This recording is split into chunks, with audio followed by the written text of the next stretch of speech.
अयोध्या, मथुरा, काशी ये बीजेपी का संघ परिवार का एजेंडा रहा है। अयोध्या में राम मंदिर बन रहा है, काशी में लगभग ये बात संघ परिवार साबित करने में कामयाब हो गया कि वहां पर शिवलिंग है, शिव के निशान है।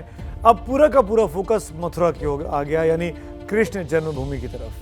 मथुरा में श्री कृष्ण जन्मभूमि बनाम ईदगाह मस्जिद केस गर्माता जा रहा है। वहां भी कोर्ट में याचिका दाखिल की गई है कि ईदगाह मस्जिद का सर्वे कराया जाए जैसे काशी में चल रहा है, क्योंकि उसके नीचे भगवान कृष्ण की जन्मभूमि है। मथुरा की जिला अदालत ने इस अर्जी को स्वीकार कर लिया है। अब इस पर 1 जुलाई को सुनवाई होनी है।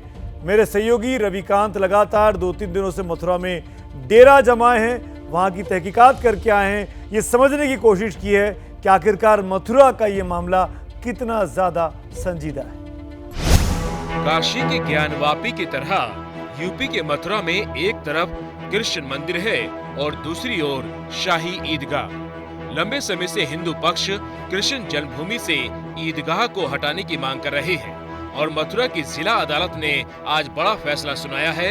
फैसला ये कि ईदगाह की जमीन को खाली करने की मांग वाली याचिका का केस अब लोअर कोर्ट में चलेगा।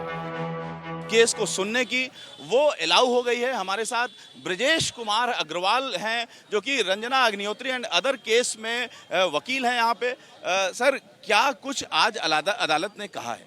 आज अदालत के द्वारा ये कहा गया है कि हमारा जो रिवीजन फाइल किया गया था वो रिवीजन हमारा स्वीकार कर लिया और लोअर कोर्ट के निर्णय को निरस्त कर दिया गया है, जिसमें पहले लोअर कोर्ट ने ये माना गया था कि इनको दावादार करने का अधिकार नहीं है वगैरह वगैरह, इस तरह से हमारे दावे को खारिज कर दिया गया था।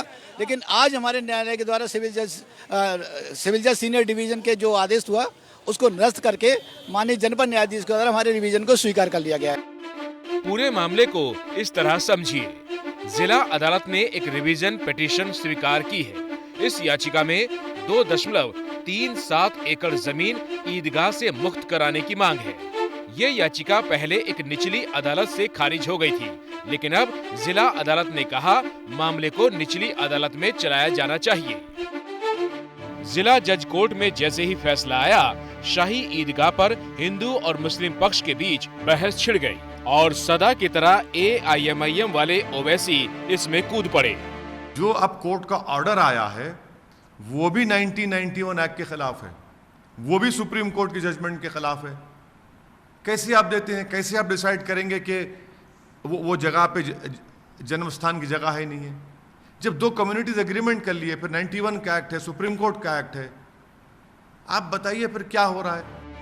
हिंदू पक्ष आदेश को अपनी जीत बता रहा है तो मुस्लिम पक्ष कह रहा है कि ये कोई बड़ा नहीं बल्कि एक टेक्निकल फैसला है।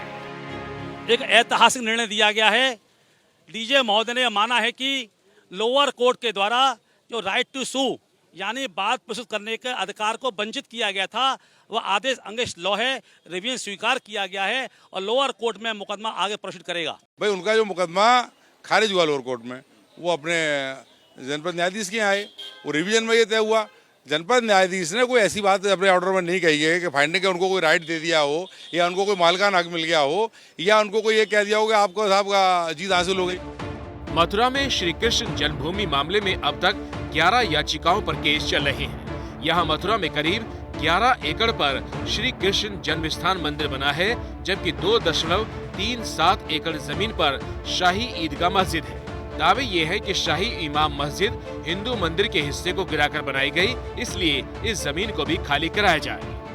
1 जुलाई जिसे हिंदू पक्ष जो वादी हैं वो बड़ा दिन मान रहे हैं, लेकिन जो शाही मस्जिद का पक्ष है उनका कहना है कि अभी ये मुकदमे की शुरुआत भर है, कोई फैसला नहीं है, किसी नतीजे पर जल्द पहुंचना ठीक नहीं है। कैमरामैन अजय तिवारी के साथ रविकांत, ABP न्यूज़, मथुरा।